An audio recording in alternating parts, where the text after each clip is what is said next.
aren't expecting special forces. That's the point, Sergeant.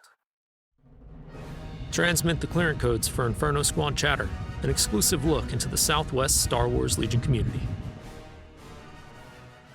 Hello and welcome to the next installment of the Inferno Squad Chatter Community Spotlight Series, where we interview players from Arizona and beyond.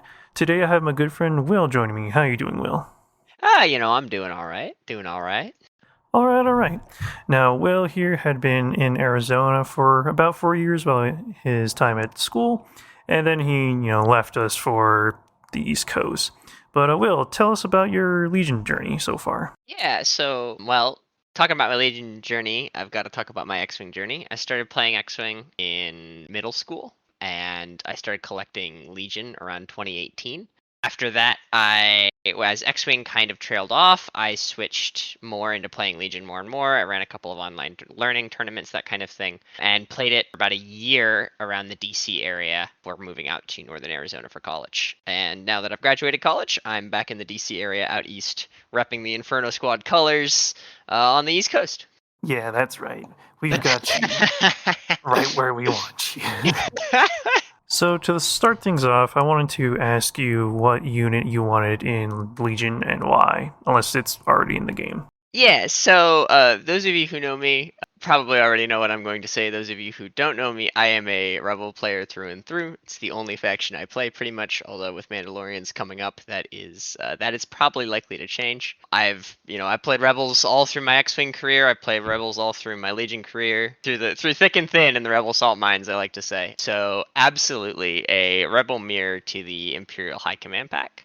So a Rebel, an Alliance High Command or Alliance Council pack. Probably Admiral Akbar for sure, General Dodonna, General Draven, Mon Mothma, maybe Luthen Rail to tag a newer character. Crix Maydeen if you want to really dig into Legends. But the officers to diversify the Alliance command structure, both from a thematic point of view. I love the feeling of the Rebel Alliance as a grassroots military movement. I love that kind of thematically, and also from a gameplay perspective, I think there's a lot of interesting niches that you could flesh out the now relatively bare bones Rebel Commander slot. All right, I am honestly surprised you didn't say Saw Gerrera in that, but I'll let that slide. Please, hey, if you'd asked me before the points update, it would have been the T-65 X-Wing. But we're getting that, so we are getting that. It is true. All right, so for this episode of the Community Spotlight series, it'll be a little bit competitive focused for Rebel faction because Will is probably our best Rebel player from Arizona. Appreciate that. Yeah, you did reach to top 10 on the Longshanks leaderboards, which was wild to see for a bit there. How are you feeling about that, by the way?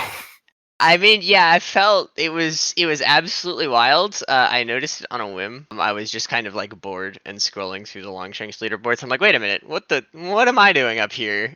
If I remember correctly, I think it was 9th with Mike Berry just ahead of me by a couple of points.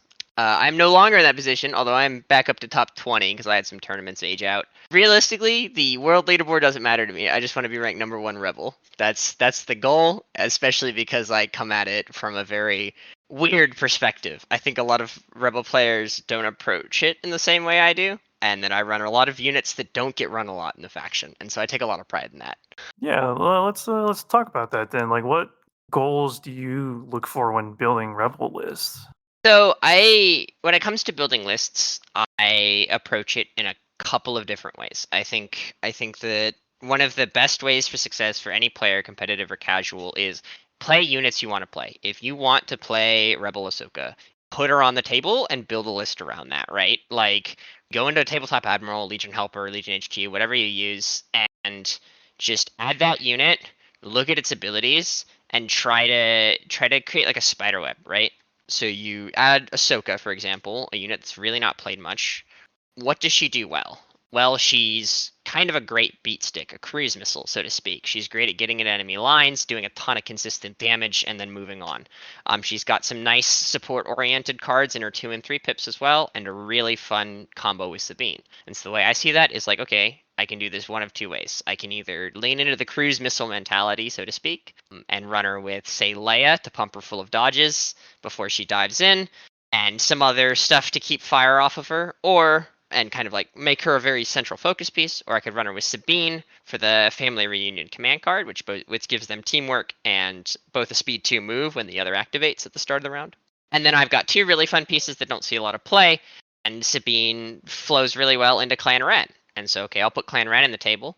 And what if I fed Clan Ren more tokens? So I'll throw Strike Team Leader on Ahsoka, and now we've got double retinue. And so that kind of spider webbing thing, once you select units that you're interested in, that you want to play, and then you understand, okay, what are these units good at? What do they want in terms of support? This unit wants a lot of order control. This unit wants tokens fed to it, etc., etc. You can spiderweb off of there, and that can create very glaring weaknesses and strengths that are very easy to fix later on in list building. And that's typically the way I approach it. I enjoy it's like, hey, as I seem to be garnering a reputation for, I want to play double airspeeder, as I always do. So I'll put 2 T47s in the list and find out what synergizes well with that. Or, hey, I want to learn double bus, because I really don't play buses a lot. I'll put 2 buses, or I'll put 2 land speeders in the list.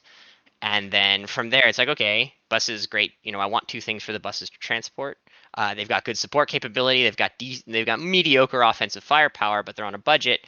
So let's try to pump this up to a relatively high act list. Let's take things that can make use of that line of sight blocking and the aims or healing that the buses can hand out from Tactician or from the Backworld Medic. And again, spiderweb out there. What range bands am I working in is another very important question when I'm building lists. So the Rebel faction has a lot of up close and personal stuff. With the very efficient SX-21 for the heavy weapon for the Rebel troopers, obviously Sleeper Cell, and similarly in the efficiency vein, Rebel Commandos with the Proton Charge Saboteur, all very cheap, very effective, very mobile close-range threats. And so sometimes I build lists that lean really hard into that. Nothing's bigger than range 2. And so that obviously presents a glaring weakness, but you can turn that weakness into a pretty easy strength because you know how you have to play. It's never a question. And so when you're deep in a tournament, round 3, 4, 5, your fatigue doesn't really play into it as much because you understand the play pattern. It's relatively simple, and you're less likely to make mistakes on turn 0. Alternatively, you can build something more well-rounded, try to fit some sniper teams in there, fit some longer range units, maybe Rebel Vets with the heavy weapon. And that can round out your list. Less weaknesses, obviously, but those pieces all require their own. When you have conflicting range bands, they all require their own objectives, considerations for deployment, considerations for token support, that kind of thing. So I think the best way for success, bring it back to the original question because I tangented there, sorry, is to focus on units you like to play because that's how you have fun. And when you're having fun, you're going to play the game more. And when you play the game more, you get better at it. I'm a firm believer in there is nothing in this game that's uncompetitive. You just have to put in the reps. Yeah, definitely. And with you specifically, T47 Pilot on the Legion Discord as your moniker, Yeah. what exactly made you want to play probably the most underused, I guess next to Ahsoka, underused unit in Rebels? People play Ahsoka more than they play the T47. I try to preach the church, spread the church in the Rebel chat, but I am pretty much the only one running it consistently, competitively. And like double T47. Yeah, double T47, which is, in my opinion, the only way to run it, competitively at least. So, what drew me to T47? So, those of you who don't know me, I'm a pilot. I have been an aviation nerd my whole life. I started with X-Wing because I love spacecraft. I love Star Wars spacecraft in particular. I love dogfights, all that stuff. And so moving into Legion, back in 2018, still in 1.0 Legion, I was like, oh, the Rebels, which were already my favorite faction, are the one unit in the game that I can put close air support on the table with. Absolutely, I'm doing that. Like, no 2 ways about it. It really came down to, I love airplanes, I love close air support, I love military aircraft, and I want to do that in my games and evoke that feeling. And from there, back when they were 175 points or whatever they were at base, 175 points. Ridiculous. Might I add. 175 points, not immune range 1 or blast, not immune melee, and they didn't surge crit. Was like they were rough. And I put them on the table, and everyone told me those things are bad. They're gonna die. And yeah, they did die a lot, and they weren't very good. But you tell me they're bad, I'm just gonna keep running them. Like it's gonna further reinforce. All right, I'm gonna get good with them. And so that kind of, and still, like, to this day when I play a Legion game, I love putting them on the table. I love having them swoop in and just absolutely obliterate or put 6 wounds into an armored target.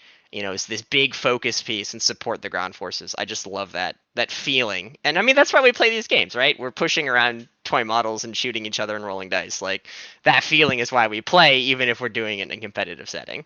Oh, for sure. And, we've played many times over the years, and you've definitely put a full boat, 6 crits into me many times. I'm just like, Will. Yep. Yep. I love evoking that reaction. Feels so good. And the looks that people give me sometimes if they're not familiar, or they're like, "Really, you're running those? They're not very good, right?" And it's like, well, they're only not good if you don't know how to use them. And I do think I have a. Go ahead. Sorry. Yeah, no, you've definitely played them enough now where you have this weird, I want to say, second nature to them, where you know exactly what you're doing with them. And I've seen that like throughout the years, because I think I don't think I've ever played against them except for you. that would So, not like, whenever I surprise me. Yeah, whenever I if someone else brings them, I'm like, oh, I know exactly what to do against this. Yeah, you, Keanu, Kyle, who I imagine will be a hunter at some point, Jacob, my locals, Michael Stubbs, Craig from out of the Curio crew. They're all familiar at this point. They see double airspeed across the table. They know how to deal with it. Not that they'll probably ever see it aside from me, just because of how much I play it. Yeah, side tangent here. If you're going to an event, Will is coming, just bring as much impact as you can. Just make sure, because a little other side tangent is if you shoot an airspeeder out of the sky, you get to initial his airspeed. Yeah. So I do this fun thing. I got the first signature on your airspeeder. I was like, this is my mark right here.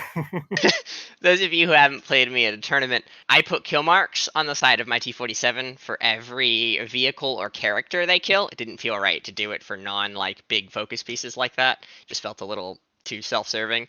And so when I started doing that, I thought to myself, well, I need a way to counterbalance that, right? And so I came up with, well, I'll carry a Sharpie around, and everybody who shoots them down gets to sign or initial the bottom of them. And so it's honestly, I want to toot my own horn here, but it wasn't my idea. David Bailey, a practical hobbyist at the Curio store out east here in DC, has a similar thing where everybody who plays him at a tournament signs his big Legion carrying case.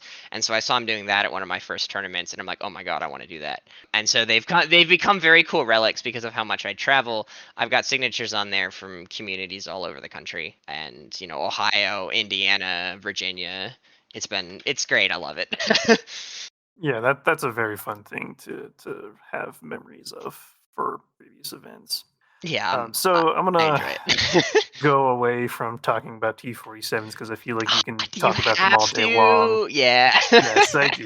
Because I wanna touch on something that you had mentioned previously about act count in Rebels specifically. What do you think is the sweet spot for Rebel act count? So it's an interesting question because now, pretty much more than ever, has it been the Rebel act count is very much in flux. Towards the end of 1.0, it was like 10x, pretty much 10 to 11, and 12 if you were really pushing it. And flowing into 2.0, 2.6. The Rebel faction really kind of comfortably sits in that 11 to 13 range. And now with new strike teams, new snipers, you can really inflate those. And 13 wasn't super common before the strike team change, and now it is. I still, in my opinion, err on the side of caution and say 12, but I'm much more comfortable saying 12 to 13 is the sweet spot instead of saying 12, 13, you're cutting too much. Yeah, and especially with Rebel list building now, super squads, and specifically Cassian super squad, is a pretty big thing to deal with. It is. Yeah, and like, what are your thoughts on that specifically? Thoughts regarding it? Yes. So I think Cassian Super Squad, Cassian Super Fleet specifically. I have seen it in Vets and Troopers, and I think it's good. I just think Fleets is probably the best iteration of it. That being said, I think it's it's a unit in Rebels with a hard cap. Partially, and I think this was somewhat shown at the fact that we didn't see any of them in top 8, the Rebel contribution to the top 8 at Worlds. I don't know about World Team Championship. I'll have to take a look at that. But the Cassian fleets, I think, represents, and his commonality in Rebel list building represents, I think, a somewhat fundamental misunderstanding of how the Rebel faction plays at a competitive level. And I think what it comes down to is that people look at Rebels, and especially some of the old 1.0 vets, and it's like, this is the glass cannon faction, right? They shoot really well, they die really fast. And I think that is a flawed assumption. Rebels are not that. Rebels are the mobility faction. Above all, Rebels, you can put yourself into awful positioning and get out of it pretty easily in Rebels with very little punishment. You can, not attrition-wise, but objective and contributions to the fight-wise. Because we do still just fold over and die. And Rebels do shoot well, but other factions shoot better pretty much universally. Like Empire, especially with new high command and all those new sources of exemplar and tokens, Empire has really blossomed into their role as the shooty faction. Gar still obviously shoots very well, very consistently. And droids, yeah, B1s shoot like crap, but nothing else in that faction does. And so I think that Cassian super fleets are a good unit, and they can definitely make top table, and they can definitely win events.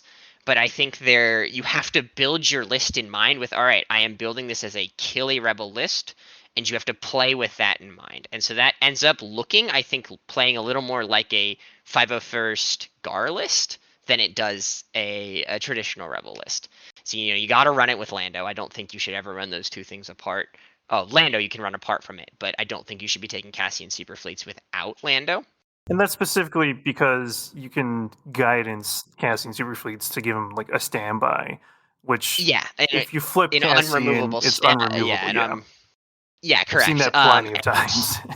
Yeah, and even just an extra move or an extra aim is just so valuable. But yeah, the standby is the real hot tech in there. So I think that it's a good piece, but it's not the piece, and it ends up being too common in a lot of lists. I think people use it as a plug-and-play piece, and I don't agree with that. I think it's very situational.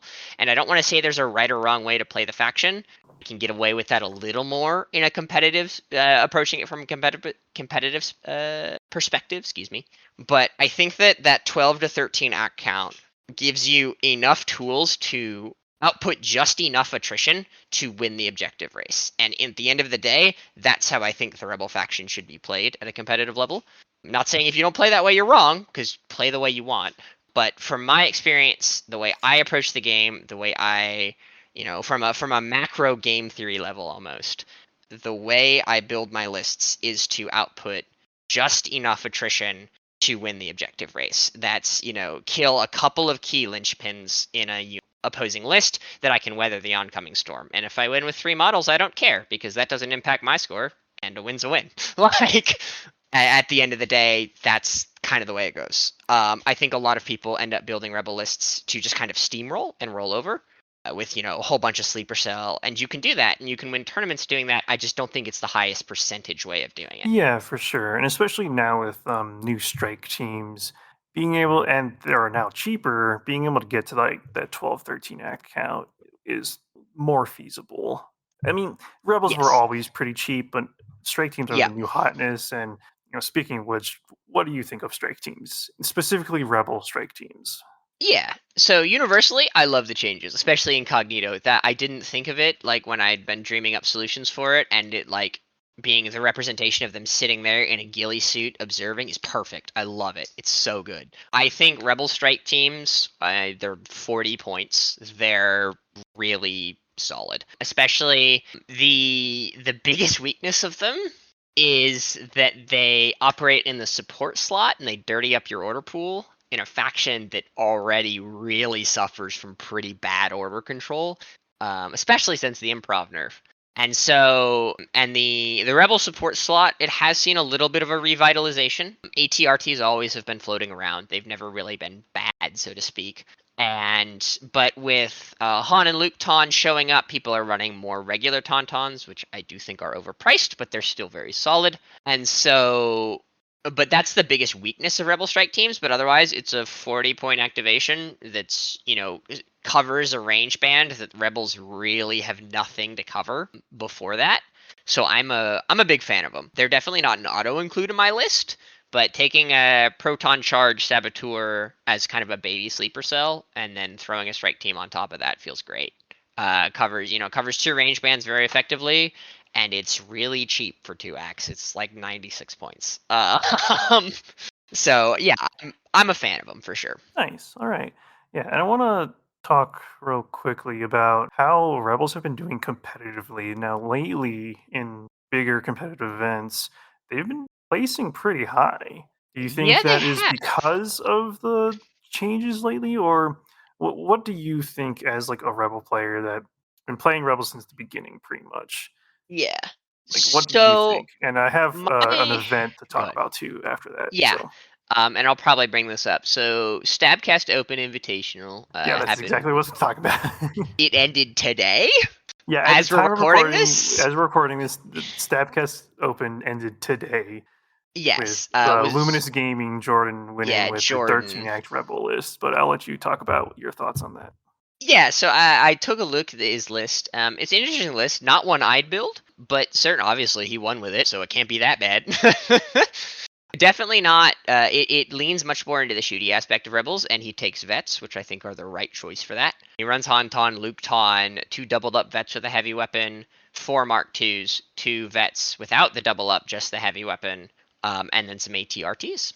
And it's a solid list, and I think it techs well for the new hotness of Onaka Gang, which has been showing up a lot recently, especially in World Team Championship.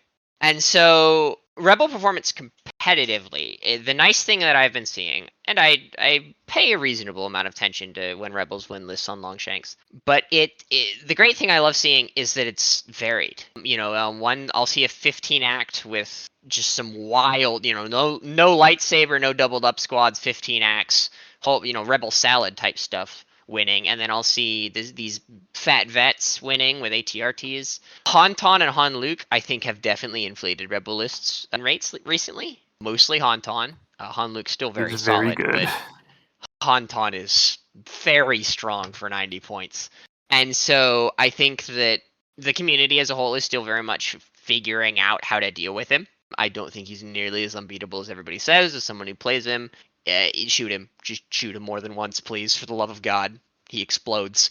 Still, the Rebels competitively have, since the start of 2.6, the objectives have favored us a lot more. We were able to use our mobility, actually use it instead of 1.0, where we had to sit back and not use it. And so I think that Rebel win rates the objectives universally are favorable to Rebels. That well played, the mobility and the ability for the lists to forgive you for poor positioning early on or getting caught out by your opponent reflects in the win rates. I definitely think they're a little inflated right now with Han Ton and Luke Ton floating around. But competitively, there's nothing unviable, especially with the recent Wookiee buff. I think there's literally 0 unviable units. Yeah, that sounds good.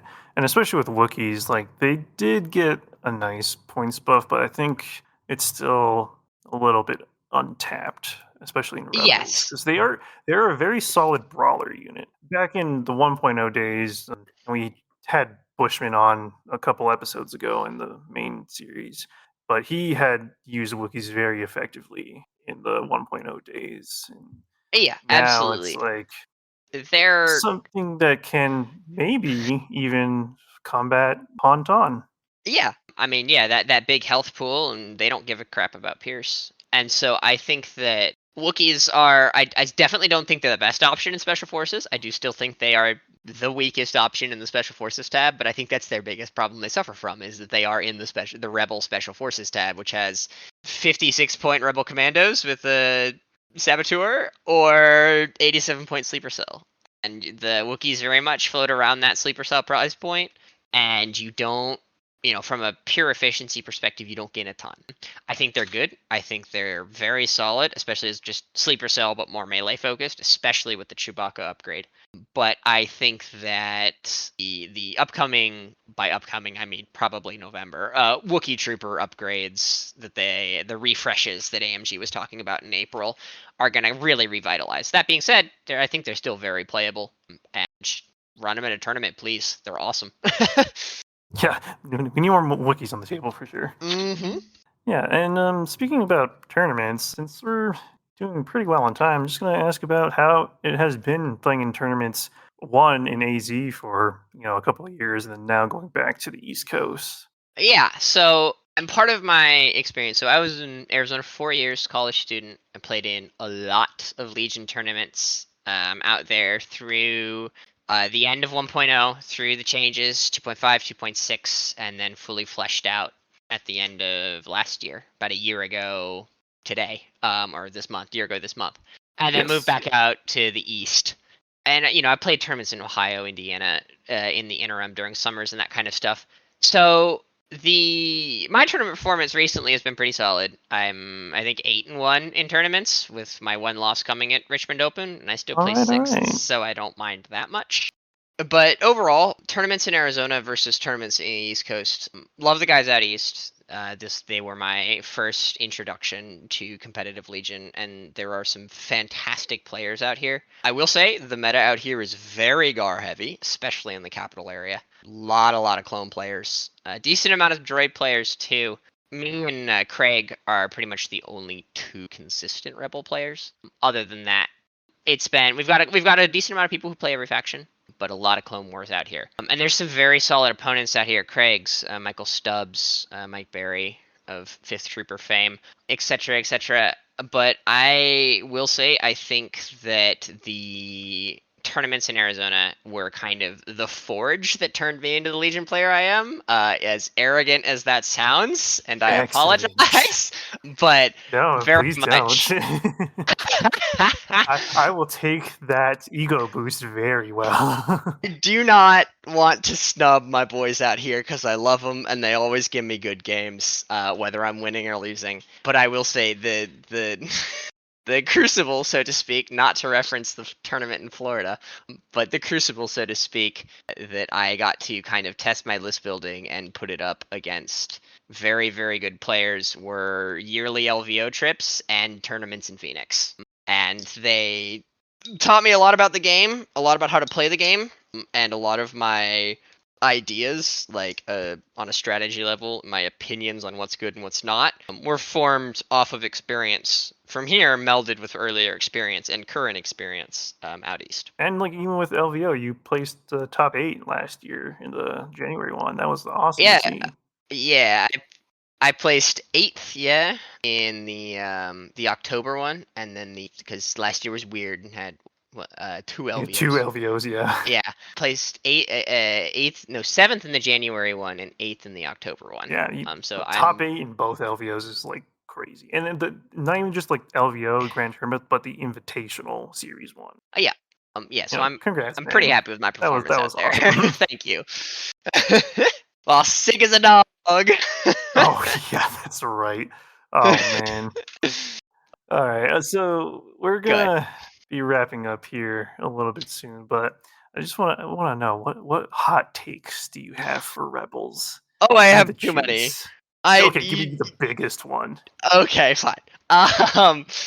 Seriously, you could, and Kyle and I do this. Kyle LeClaire, Kai Guy himself, the cowboy clone guy. For those of you guys who are listening, we will call almost daily and just rant about what we think is going on in the Legion community. Is why don't people want to see it our way? See, if everybody saw it my way, the world would be perfect.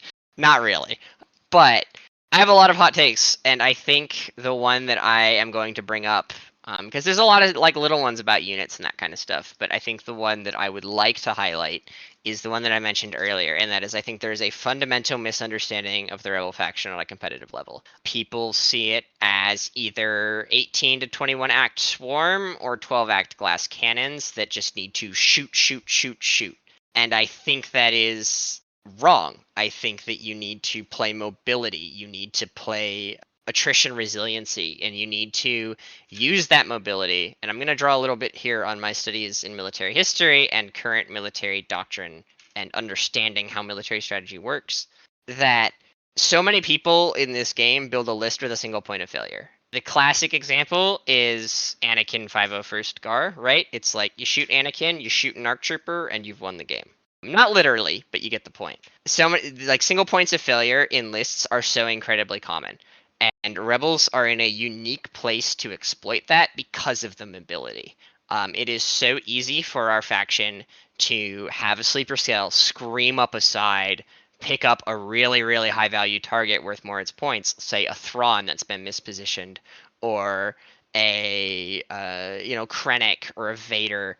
Pick that up and I'm gonna lose the sleeper cell. He's gonna put scout troopers on, he's gonna put other things on, and they're gonna shoot the sleeper cell to death. But it doesn't matter because I traded up for a points wise. Again, the points don't super matter. It's about removing those single points of failure in your list, and so building a list around having units that are resilient enough, just enough to weather the storm and can't be ignored, so that you can direct your opponent into creating openings to exploit these single points of failure. So having, like, I'm a big proponent of never running a naked trooper squad. I think it's a complete waste of points, because for 13 points more, I could have a trooper squad that throws 8 dice, and it can't be ignored. Like, you can't stare at a 53-point SX squad and be like, yeah, I can ignore that comfortably with a clone trooper squad or whatever it is, right? Like, I'm still gonna average 4 to 5 hits, and you're gonna take 2 to 3 of those wounds. And so that giving your opponent that many dilemmas forces them to make decisions that create openings for your highly mobile units, whether that's Haunton, Luketon, T47s, land speeders. We have all of these super, super fast units with good action economy. And so utilizing those to exploit single points of failure that are left open by your opponent, I think, is kind of the way. And then you don't care about the attrition game. You win on objectives because you've removed their force multipliers while yours still exist.